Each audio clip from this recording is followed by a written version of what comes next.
I'm Celeste and this is 10 Minutes of History from the Balboa Island Museum. Today we're going to talk about the home phone. About 10 years ago I made this book for the museum called A Short History of the Home Phone.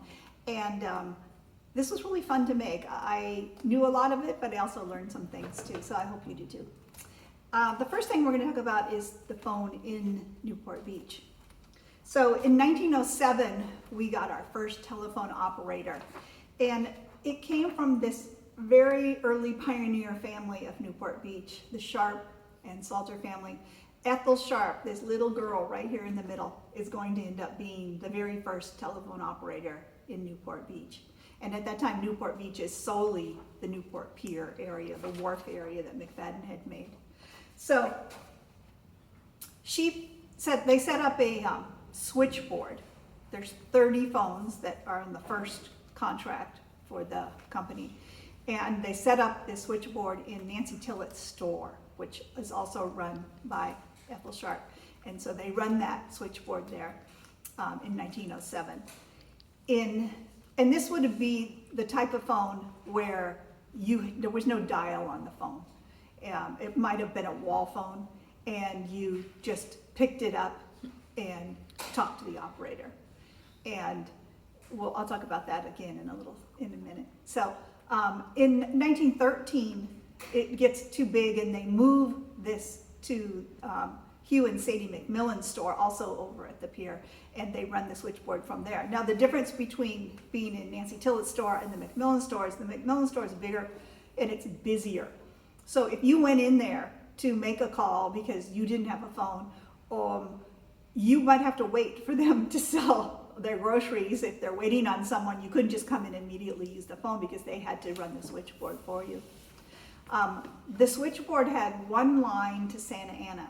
So I know this, my mom was a switchboard operator back in into the 40s. So you had this board with all of these cords, and so each of the phone lines had a hole, and you took that plug out and then you plugged it into the hole where you wanted the phone line to go to. But at this time there was only one. It just went to Santa Ana, and then the Santa Ana operator would disperse it out. Like I said, there were no dials.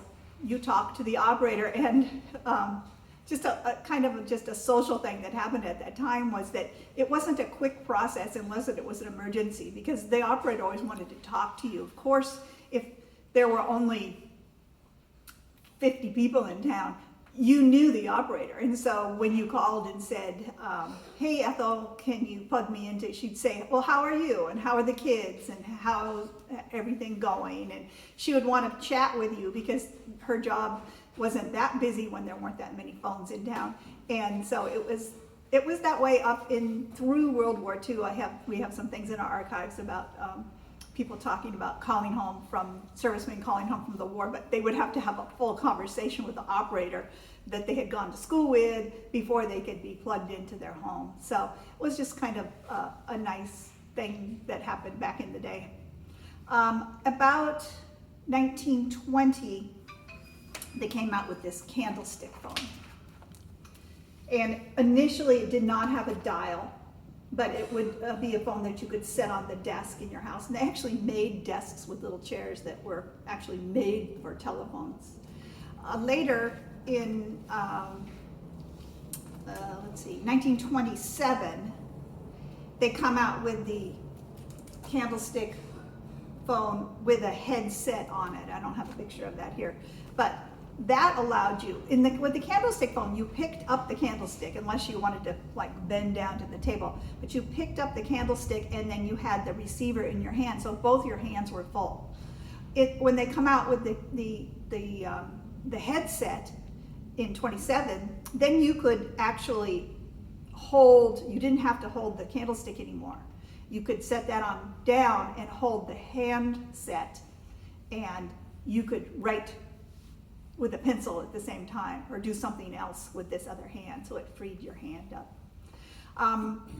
In 1938, the directory in Newport Beach was still pretty simple. The police department was 1, the pharmacy was 5, and the fire department was 16. So we didn't have these big numbers quite yet. In, let's see, 1930s, they came out with this style, this 500 style phone. And this is a very heavy phone. This is a plastic phone. They were initially made out of metal, but when we come into the beginning of World War II, all the metal goes to the military to build ships and planes and tanks, and so they start making these out of plastic. Prior to that, there were earlier models. You can always tell when it's a 500 because that's when they pulled the numbers out and they surround the dial rather than being inside the dial. They had colored phones in the 1930s, but it was only for very wealthy people because they charged you by the month to have a colored phone. And so very few people could afford that. In the 1950s, they came out with a variety of colors, which we have right here. You might remember these from your childhood. And that's when you could buy a colored phone for just one flat fee and you didn't have to pay monthly for it. And so they also came out in kitchen colors because we all know you only had one phone in your house. It was either in the kitchen or the living room. And if it was like my house, you had a really long cord on it so you could carry it to the couch or carry it to wherever you wanted it to be. In 1960, they came out with the Princess phone. And the reason they came out with the Princess phone is because they wanted you to buy another phone. So if they came out with a phone with a light on it, you might buy it because you could put it in your bedroom. No one had a phone in their bedroom before that because if you wanted to call at night, it was dark. But here, you had a phone that had a light in it. And they also put it out in these very appealing colors that appealed to teenage girls. So this was the phone every teenage girl wanted at that time. In 65, they came out with the trim line. That was the phone. It looked like the Princess only. You picked it up and, I'll get a picture of it. Here it is. This one is a touch tone, but they had the dial in the headset, if you remember that one, in the headset. So, if you were like me and you had a prefix when you were a kid on your phone number, I'm from Burbank, so my prefix was TH, Thornwall. In Newport, we had Liberty, Midway, Oriel was like Costa Mesa, Kimberly and Costa Mesa. When I moved to Newport, I think our phone number was a 646 number, so that would have been a Midway, because MI would translate to 64, and then all those started with a 6.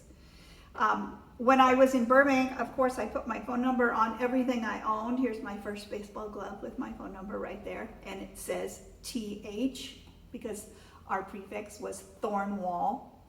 And my husband, who I met when I was young, said that my phone number was the longest number to dial, which doesn't make any sense to kids today. But if you had a lot of 8s and 9s and 0s, which my phone number did, it took longer, much longer to dial a 0 than it did to dial a 1. And so he said, oh, it took forever. Later, we come to the age of beepers, and beepers blow out the area codes. So we had 3 area codes in California: 213, which was the whole south area; 415, which was central; and 916, which was the upper, like northern of a San Francisco area. So, and those were fine until beepers came, and then beepers, we just doubled the amount of phone numbers, and so we needed more area codes.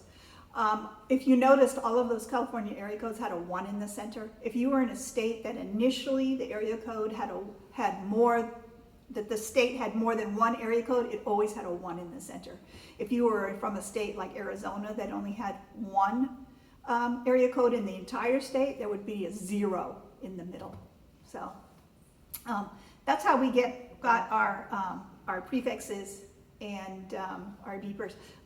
Another thing that you might have had in the early days was a party line. And party lines were annoying and they were fun. Because they didn't have enough circuits for all homes, many times you were bunched into like a party line of 10 people. The way that worked was when you were in your home and you had a party line, which pretty much everyone did, you had to listen for the ring for your house. So there were codes. Maybe your ring was 3 short rings, or 1 short ring, a long ring, and a short ring. And so when the phone rang in your house, everything stopped because you had to listen to see if that phone was for you or for someone else. And if it was for you, then you picked it up and you had your phone conversation. The problem was not so much incoming calls, but making a call out. If you went to make a call out and you picked up the phone, they're highly likely, especially if you had a woman on your party line that talked a lot, there was someone talking on the phone, and then you would hopefully quietly put it back down and wait, and then try it again and see if she was still there. Now, if you had an emergency, you could declare that you had an emergency, and by law, that person had to release the phone line to you so you could go on and make your call. There are still party lines today in some rural parts of the country. So I think that's about 10 minutes, and I think that's a pretty good amount of information for now. So hope you enjoyed that. Thanks so much.